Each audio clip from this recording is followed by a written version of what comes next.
Yo, what's going on, guys? So today we're gonna break down the Western Conference standings. This list was one of the hardest lists to make out of all of them because when you're making them, you really realize how good the West is. It's kind of crazy. The West is crazy this year. I think there's 11 teams that could potentially not only make the playoffs but even win a first round series. So it's been super tough. It's just our thoughts like going into the season, but even then we're not super confident with this. Let's not waste any more time. Let's get straight into it with number 15. This one was a little bit easier. We got the Blazers. Why do we have the Blazers at 15, Abram? I got the Blazers at 15 because even though we actually really like what they're able to get for Dame, we should think that this is the first year of a rebuild. At least I'm assuming that they're looking at it that way. You never know with teams that might be like, oh, we're still trying to compete. But the way I see it, I think they're going to start the season like actually trying to compete with School Henderson. But then towards the second half, I could definitely see them starting to like set out certain players, just not really caring about the games. Like they're gonna see themselves out of the playoffs and they're just gonna let's get the highest pick possible. I feel like out of all these teams, this one's really the only one that's truly trying to officially rebuild. I'm talking about all the teams in the West because they're basically a brand new team, brand new young team. You look at all the other teams like the Rockets, I think they're ready to win. The Spurs, they're always trying to win. I think with a team like the Blazers, they're new. I think this year they're probably going to trade Malcolm Brogdon, perhaps even Jeremy Grant. Yeah, the best comparison is the Jazz last year. So next, we got at number 14, the Spurs. Like we were saying, I know they're rebuilding. They got Victor, but one, Victor's looking super good, and I think that the Spurs are a team that's always trying to win. Like I was saying, Wemby has to look great. Down Basel is looking good, and we know how good he is. Then Jeremy Shohan, somebody I wouldn't really like, but he did show some flashes last season. The Spurs are finally starting to build a bit of a core after having a few weird years with LaMarcus and DeMar DeRozan. Do still have Greg Popovich, and you know he's always down to win and give him the chance. If Wemby comes out like looking good and they win a few games, I could see them going for a playoff push, but I should think they have enough yet. So yeah, I could definitely see them either being again 15 or 14 depending on how things go. And at number 13, we got the Houston Rockets. Like we said, this is a team that's ready to compete. They got a bunch of veteran players like Dylan Brooks, Fred VanVleet, Jeff Green. This is a team that's ready to compete this year. Obviously, with the West looking the way it's looking, I don't even think they're going to get close. Yeah, if it was another year, I would say, oh, maybe they have a chance of sneaking in there. But this year, they just don't. I do like the fact that they're finally ready to compete. I think that team has been a mess with a lot of young players. It's just been players like out here chugging shots. So now getting Fred VanVleet, if whatever you think of him, he is gonna be able to stabilize things a bit. And Dylan Brooks is gonna bring that fire to the team. Imo Doga, that's honestly like even bigger than those two players. I think he's gonna bring a good culture to the team.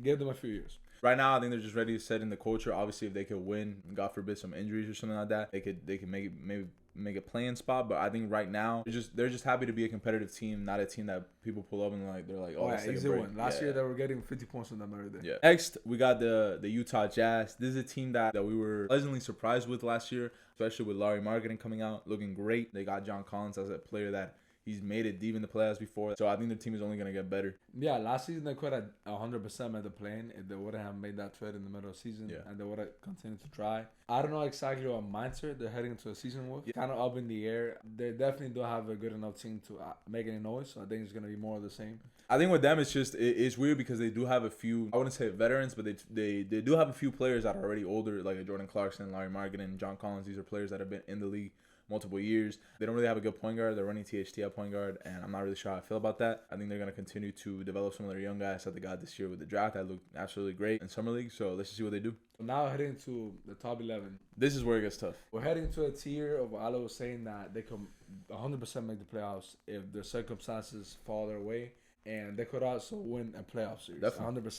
Definitely. And number 11, very tough to put them here, but we're going to go with the Pelicans. I think the main reason for this is just injuries. They're the three best players. They haven't shown any consistency when it comes to being healthy. Also, they're missing Trey Murphy, who's probably their best shooter coming into the season. A team that's full of talent. It's just they have not been able to play together. They have never been able to put it all together. Their defense isn't that good. Their offense, like we said, they like a lot of shooting. So if I was any team in the Western Conference and I saw that I was going against them, I would not like that. I would be a bit scared because we see how good Zion is. Like we said about Brandon Ingram in another video, Brandon Ingram played great against the Suns just 2 seasons ago. We just can't be confident about it. Like the injuries, it has happened every single year. We just can't confident be like, oh yeah, they're gonna make it. They have all the talent in the world, man. They really do. It's just whether or not they can put it all together. Then number 10, we have the Oklahoma City Thunder. Thunder, man, I think this year they're really going to make it. They're definitely going to go for it. It looks like they're going to run Chet at center. If Chet is able to play center at least decently, it starts getting crazy. It starts getting crazy, man. So much talent in this team. We're talking about Shea, Giddey, Jalen Williams, like so many young players that are ready to make the playoffs. They are hungry. I think they're going to go crazy this year. I think they're really going to push for that playoffs playing spot. Yeah. I really wanted to put them in the top 8. Only reason we didn't is just because the players that we have in the top 9, they have all made the playoffs before. They all have more experience. I can't imagine any of those top 9 teams not making the playoffs. I do want to see Shea putting it all together in the playoffs. He has not yet convinced me, as you guys know. I've talked about it multiple times. He has to convince me in the playoffs. The playoffs to me are just the most important aspect of the sport, and they just have to be able to put it all together in the playoffs when it matters the most. At number 9, this might be extremely low for a lot of you. We got the Warriors here.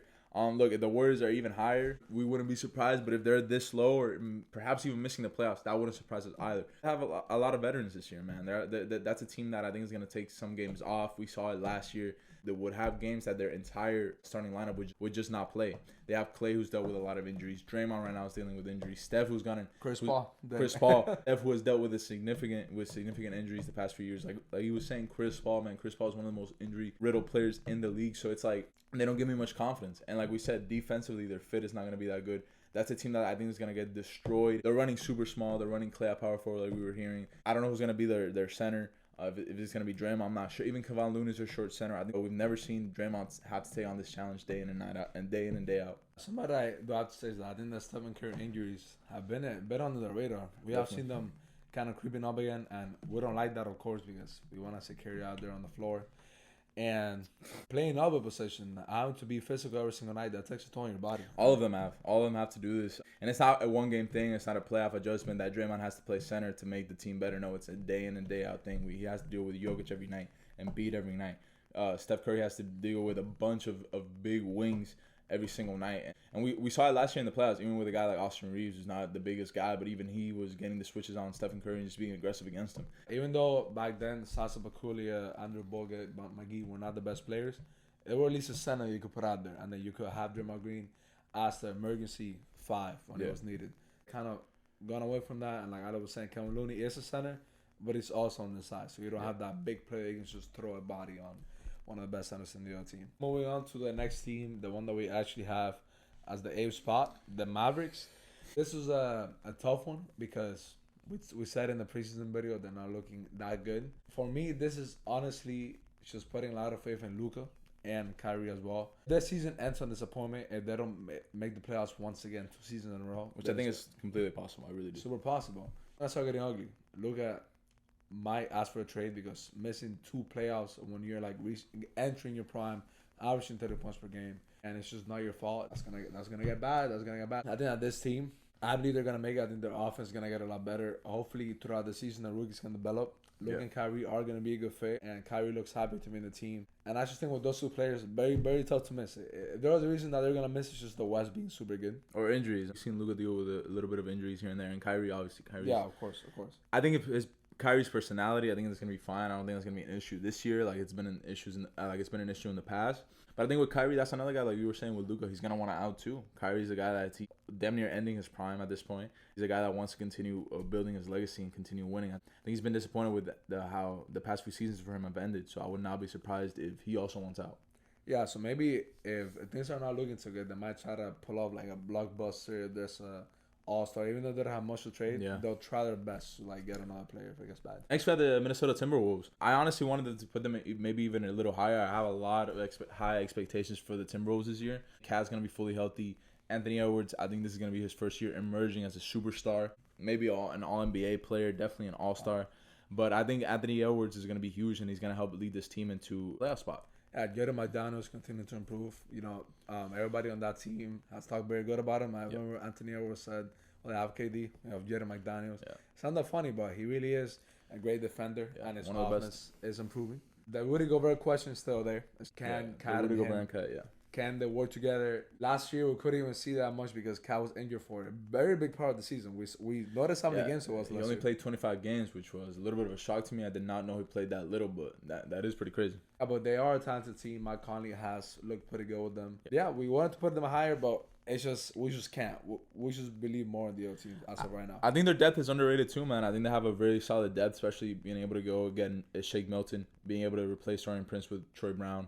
Obviously, Taurean Prince is a bit better, but Troy Brown's probably a good replacement for that. Definitely not a bad player. Yeah, definitely not. And then you got Mike Conley, man. Mike Conley, although he's getting older, he's being asked to do less. So I don't think that's really that his age is really going to impact him that much. All he has to do is play solid enough defense, pass the ball, and just shoot threes. So I think that's a team that's going to look really, really good this year. Moving on to number 6 spot, we got the Clippers. We wanted to put them this high because they've all been saying that they want to take the regular season more seriously, and I think they mean that. I know that last year they ended around the same spot, but like we were saying, with the West being the West, I think they're gonna try a lot harder. Obviously, they're not gonna be able to take off as many games just because of the new rules and stuff.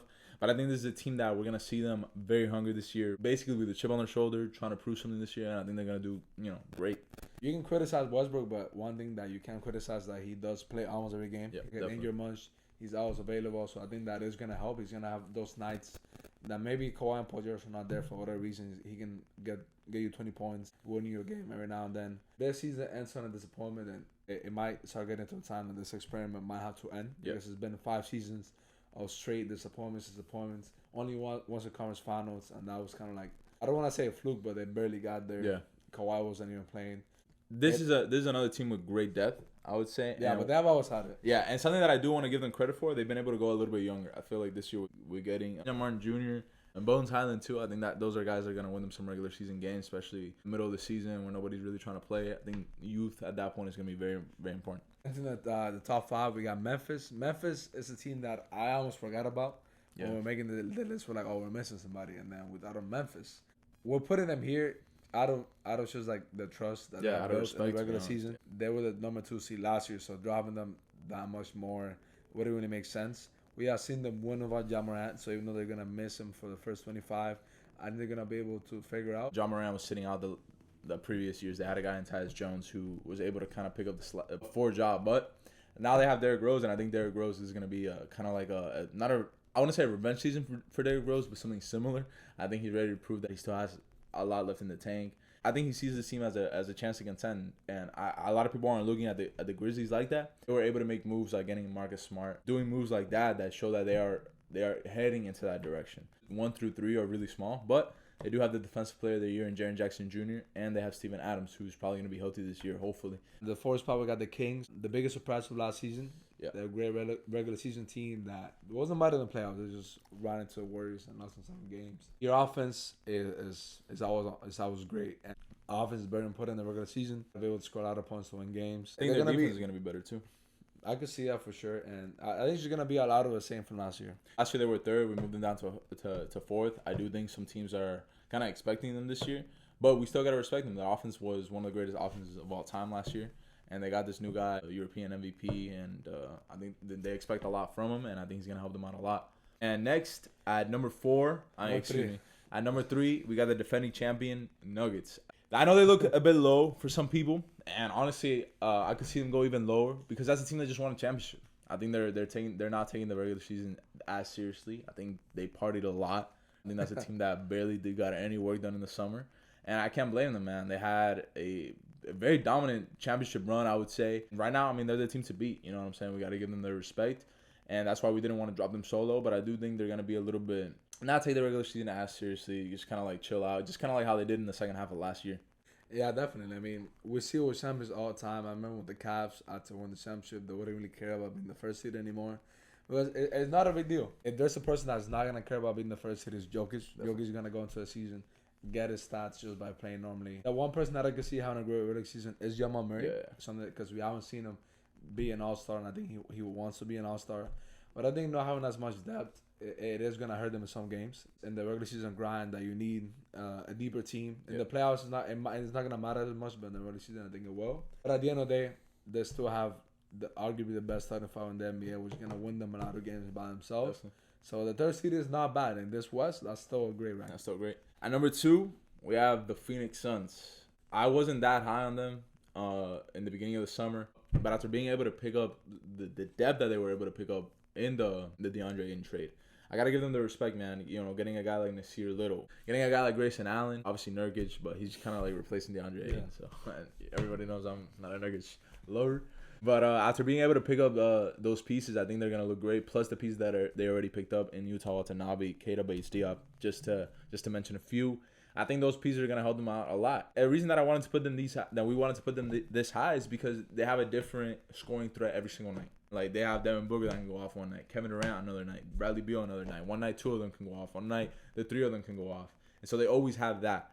Yeah, I think also like the Clippers, they're motivated. Yep. KD in the past few years has been a bit disappointing. He's still super good, so he's definitely still in that time of his career. He can add to his legacy while being the best player on the team. He said it recently that this is some sort of bust season. Booker last year he was injured a lot, so he's gonna be able to hopefully stay healthy. Bradley Beal, this is the first season for him in a while.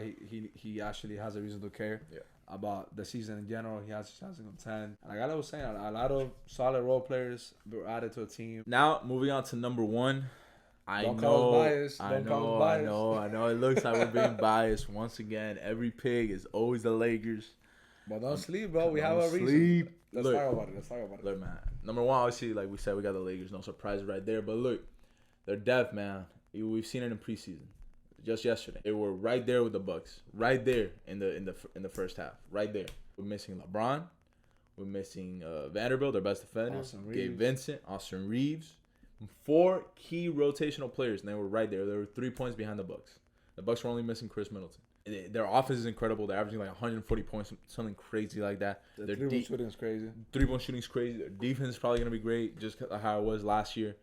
And this is a team that has so much depth. Cam Reddish yesterday went crazy, played great. That's our 11th man. You see what I'm saying? Come on, dog. You got Jackson Hayes looking great. Christian Wood, he can win you some games. He won the Mavericks some games last year. Rui Hachimura made a case for 6th man of the year. You got great defenders. D'Lo. You got Gabe Vincent. D'Lo, man. D'Lo defense going crazy on defense. Obviously his offense looks great. You got LeBron, AD. Those guys can win you some games. It's a lot of pieces, a lot of good pieces. That are made for the regular season and the playoffs too. You know, they have the depth for the regular season and they have the stars for the playoffs. Yeah, something that was talked about a lot in the broadcast for last night's game against the Bucks was that the motivation is there from hearing the Nuggets celebrating right outside in their own home court in Los Angeles. The motivation is there, bro. The unity is there from the players. Everybody seems to be liking each other. Everybody has their own personal reason to go out there and have a great season. AD or Trash Talk, that's on his name. LeBron, he always has motivation. Yeah. D'Lo, that man was played off the floor, and I love the way he's handling the questions that are being asked of him. He has gained the fan in me, definitely. And then Christian Wood, that's like a bench player, but that's another guy's coming in whose name is on the floor. Nobody wanted him. Yeah. But he's talented, and he looks committed. And even like Jackson Hayes, I can go on every single player. Every single team. I don't want to. Every single player has their own reason to come out and have a great season. And I think everybody is ready to win binary team for the Lakers. But with that being said, I hope you guys enjoyed our list. We know you didn't. You know you guys think we're biased. Let us know your comments down below. Please like, subscribe. Keep on the lookout for the Eastern Conference. Don't just hate to hate. Let us know actual reasons why we're wrong. Give us your predictions down below. Stay tuned for the Eastern Conference. Thank you guys so much for watching. Peace out.